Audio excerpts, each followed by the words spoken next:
आपकी बात बिल्कुल सही और बहुत ही गहरी है। कृत्रिम बुद्धिमत्ता के बारे में आपका ये विश्लेषण उसके मूल स्वरूप को सटीक रूप से दर्शाता है। माँ, वास्तव के परे निर्माण की क्षमता। जैसा कि आपने कहा, एआई वास्तव की सीमाओं को तोड़कर ऐसी चीजें बना सकता है जो पहले कभी नहीं देखी गई, लेकिन वह ये काम मौजूदा डेटा के संयोजन से करता है।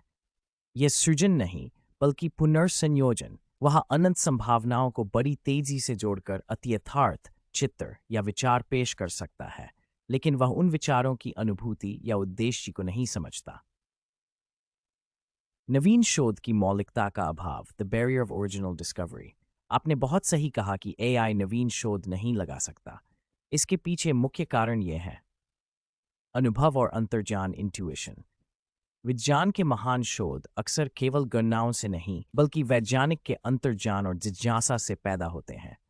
एआई के पास जिज्ञासा का अभाव है। उसे किसी समस्या का हल खोजने की तड़प नहीं होती। संदर्भ और समझ। एआई को यह पता नहीं होता कि वह जो बना रहा है उसका मानव जीवन या प्रकृति के लिए क्या अर्थ है। शोध का अर्थ केवल डेटा का विश्लेषण नहीं, बल्कि उस सत्य को समझना है जो अब तक अनजाना था।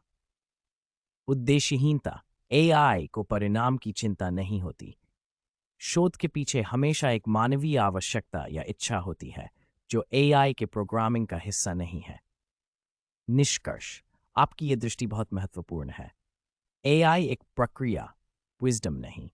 वह एक बहुत बड़े पुस्तकालय की तरह है जो आपको किताबें तो लाकर दे सकता है और उनके अंशों को जोड़कर एक नई कहानी सुना सकता है, लेकिन उस कहानी को जीने का अनुभव और उस अनुभव से उपजी मौलिक सोच केवल एक इंसान के पास ही होती है।